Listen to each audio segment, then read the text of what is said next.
नमस्कार मित्रांनो, आजचा हा जो व्हिडिओ आहे, हा व्हिडिओमध्ये मी एक कॅटेगरी डिस्कस करणार आहे आणि या कॅटेगरीमध्ये मी तुम्हाला एक डिस्क्लेमर देतो की या कॅटेगरीमध्ये डिस्कस करताना मी याच्यामध्ये अजिबात तुम्हाला कंपॅरिझन करू इच्छित नाही. आजचा जो व्हिडिओ आहे हा बेसिकली एक सरकारी नोकरी करणाऱ्या व्यक्ती आणि एक प्रायव्हेट नोकरी करणाऱ्या व्यक्तीमध्ये आहे. सरकारी नोकरी म्हणलं तर आपण आयुष्यभराची सुरक्षितता कन्सिडर करू शकतो आणि प्रायव्हेट नोकरी म्हणाल तर पगार जास्त पण आयुष्यभराची अनिश्चितता आपण धरू शकतो. सरकारी नोकरी म्हणाल तर तुम्हाला एक ठराविक लेवल पर्यंत तुम्हाला एक रिटायरमेंट बेनिफिट्स असतात, मेडिकल बेनिफिट्स असतात, बाकीच्या गोष्टी सगळ्या अवेलेबल असतात आणि सायमल्टेनियसली जर तुम्ही एक प्रायव्हेट कंपनीमध्ये जर बघितलं तर प्रायव्हेट कंपनीमध्ये काय असतं की तुम्हाला परफॉर्मन्स अलाउन्स असतो, ग्रोथ असते, इन्कम तुमचं जास्त असतो. या सगळ्या गोष्टींवरती सगळ्यात महत्वाचा प्रश्न हा असतो की जर तुम्ही सरकारी नोकरीमध्ये असाल तर तुम्ही ज्यावेळेस रिटायर व्हाल वयाच्या 60 नंतर त्यावेळेस तुम्हाला सरकारकडून काही ठराविक रक्कम मिळते आणि त्याच्यानंतर तुम्ही तुमचं आयुष्य त्याच्यावरती सहजपणे जगू शकता, म्हणजे जेणेकरून तुम्हाला फायनान्शियल बर्डन हे जे म्हणतो तो प्रकार कमी होऊन जातो. पण सायमल्टेनियसली दुसऱ्या हाताला जर बघितलं तर प्रायव्हेट नोकरी करणाऱ्या व्यक्तीला जर आपण पाहिलं तर प्रायव्हेट नोकरी करणारी व्यक्ती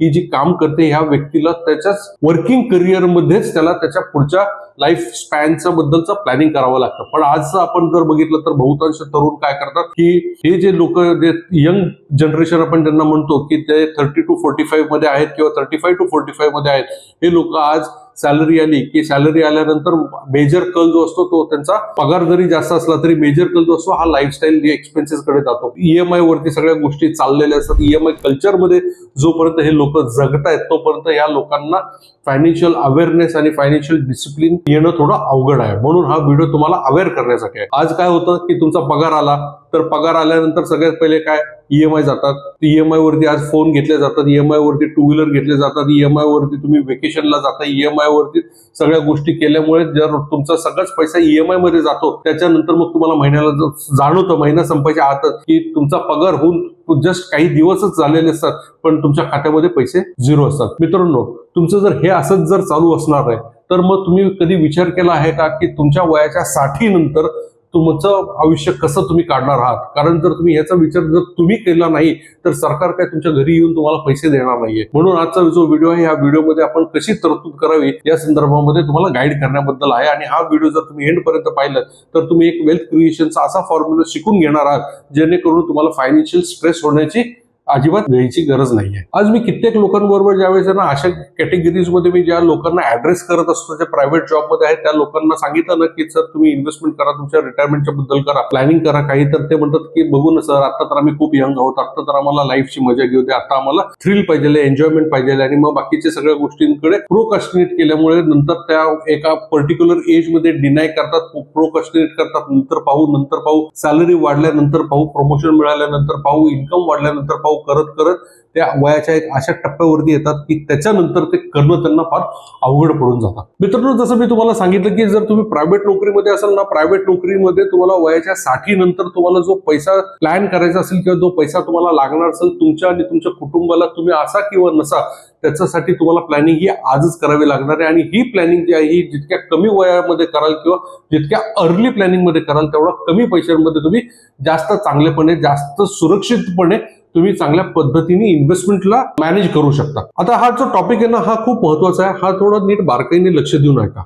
समजा तुमचा पगार 40,000 रुपये असेल आणि 40,000 तुम्हाला आता काय करायचंय, तुम्हाला फक्त दर महिन्याला 5,000ची एसआयपी चालू करायची आणि ही जी एसआयपी आहे ही तुमच्या वयाच्या 60 वर्षापर्यंत कंटिन्यू चालू ठेवायची. मी हे असं गृहीत धरून चालतोय की तुम्ही आज 30 वर्षांचे असाल आणि तुम्ही तुमचा पगार 40,000 रुपये आणि तुम्ही दर महिन्याला 5,000 रुपयांनी दर महिन्याची इन्व्हेस्टमेंट स्टार्ट करताय.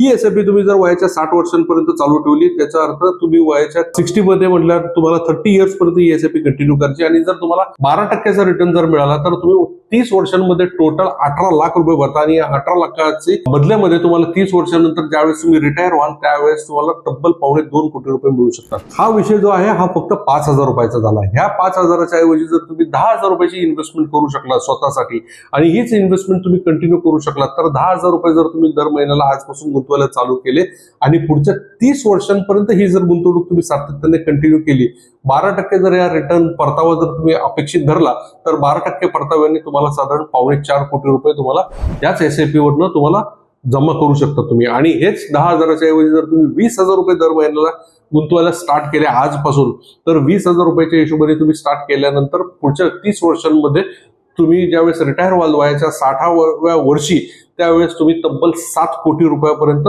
एक कॅश इस्टेट क्रिएट करू शकता. मित्रांनो, आजचा प्रॉब्लेम काय माहिती, आज प्रत्येक जण आहे ना पगार जास्त वाढवण्याच्या मागे जातो. पगार जास्त कसा मिळेल, थोडी हाईक कुठे मिळेल, 5%, 10% हाईक कशी मिळेल, ह्या सगळ्या गोष्टींकडे कल असतो. माझं म्हणणं हे आहे की तुम्हाला जेवढं बजेटनी शक्य होईल त्या बजेटनी तुम्ही इन्व्हेस्टमेंट आज स्टार्ट करा आणि जसं जसं तुमचं इन्कम जसं जसं पद्धतीने वाढेल त्या पद्धतीने तुमच्या SIP ला तुम्ही त्या पद्धतीने इन्क्रिमेंट करा. तुम्हाला कुठेही काही करायची गरज नाही. आणि जर तुम्ही हे मार्ग जर पत्करला तर तुम्हाला स्वतःवरतीच इंडिपेंडेंटली तुम्हाला स्वतःचा एक कॅश इस्टेट क्रिएट होताना दिसेल आणि तुम्हाला कुठल्याही गोष्टींवरती, कुठल्याही यंत्रणांवरती, फायनान्शियल इन्स्टिट्यूशनवरती अवलंबून राहण्याची गरज नाही. तुम्ही आतापर्यंत हा व्हिडिओ जर पाहत असाल ना तर एक तुम्हाला प्रश्न पडत असेल की ठीक आहे सर, वयाच्या 60व्या वर्षी पैसे मला मिळणार, या सगळ्या गोष्टी मान्य आहेत, पण वयाच्या 60 नंतर मला दर महिन्याला जो पैसा लागणार आहे तो कसा? तर तुम्हाला ह्याचं पण उत्तर या व्हिडिओमध्येच आहे. या व्हिडिओमध्ये तुम्हाला जे सांगितलं त्याच पद्धतीने असं आहे की तुम्ही ज्यावेळेस वयाच्या 60व्या वर्षी तुम्ही रिटायर व्हाल, रिटायर झाल्यानंतर ते पैसे एक रकमी त्यातनं न काढता त्याच्यातनं तुम्ही त्याला SWP मार्गाने म्हणजे सिस्टमॅटिक विड्रॉल प्लॅन या पद्धतीने तुम्ही ते पैसे विड्रॉ करू शकता. ज्यावेळेस तुम्ही गुंतवणूक करता ती गुंतवणूक तुमची असते ती SIP मार्गाने आणि ज्यावेळेस तुम्ही विड्रॉ करता ती SWP मार्गाने तुम्ही गुंतवणूक काढू शकता. सगळ्यात मस्त आणि चांगली गोष्ट या प्लॅनच्या या संदर्भामध्ये असा आहे की तुम्ही ज्यावेळेस रिटायर व्हाल, रिटायर नंतर जोपर्यंत तुम्ही जगाल तोपर्यंत तर तुम्हाला एक स्वतःचं एक इंडिव्हिज्युअल पेन्शन तुम्ही चालू कराल, पण सायमल्टेनियसली ज्यावेळेस तुम्ही या जगातनं जाल त्यावेळेस सुद्धा तुमच्या फॅमिलीसाठी, कुटुंबासाठी एक मोठं कॅश इस्टेट तुम्ही सोडून जाऊ शकता. मित्रांनो, ही जी ताकद आहे ही म्युच्युअल फंड मध्ये आहे आणि ह्याच्यासारखी ताकद दुसरी अजून कुठे नाहीये. तुमचं सुद्धा आतापर्यंत काही इन्व्हेस्टमेंट्स केल्या असतील आणि त्याबद्दल तुम्हाला आमच्याकडनं जर क्लॅरिटी हवी असेल किंवा तुम्हाला माहिती करून घ्यायची असेल की तुमच्यासाठी ती योग्य आहे का नाही, किंवा तुम्हाला तुमच्या वयाच्या एक पर्टिक्युलर एज मध्ये तुम्हाला रिटायर व्हायचं असेल आणि त्या हिशोबाने तुम्हाला दर महिन्याला किती उत्पन्न हवं या संदर्भामध्ये जर प्लॅन करून घ्यायचं असेल तर दिलेल्या नंबरवरती संपर्क साधा, माझ्या टीमशी कनेक्ट करा. माझी टीम तुमच्याबरोबर माझं मीटिंग फिक्सअप करेल आणि त्या मीटिंगमध्ये तुमच्या एक्झिस्टिंग इन्व्हेस्टमेंट बद्दल पण आपण चर्चा करू आणि तुमच्या फ्युचर फायनान्शियल गोल्स बद्दल पण आपण मार्ग बघूया. मित्रांनो, आतापर्यंत जर तुम्ही चॅनल पाहिला असेल तर सबस्क्राईब करा, लाईक करा, शेअर करा आणि कमेंटद्वारे कळवा की हा व्हिडिओ कसा वाटला ते. Mutual fund investments are subject to market risk. Please read all scheme related documents carefully before investing. Past performance हे फ्युचर रिटर्न्सची गॅरंटी नाही. कोणतीही इन्व्हेस्टमेंट करण्यापूर्वी तुमच्या फायनान्शियल ऍडवायझरशी सल्लामसलत करावी. मी Santosh Gosavi, AMFI registered mutual fund distributor, ARN number 109292. माझ्याशी संपर्क करायचा असल्यास व्हॉट्सअप क्रमांक 7972645522 या नंबरवर संपर्क साधावा.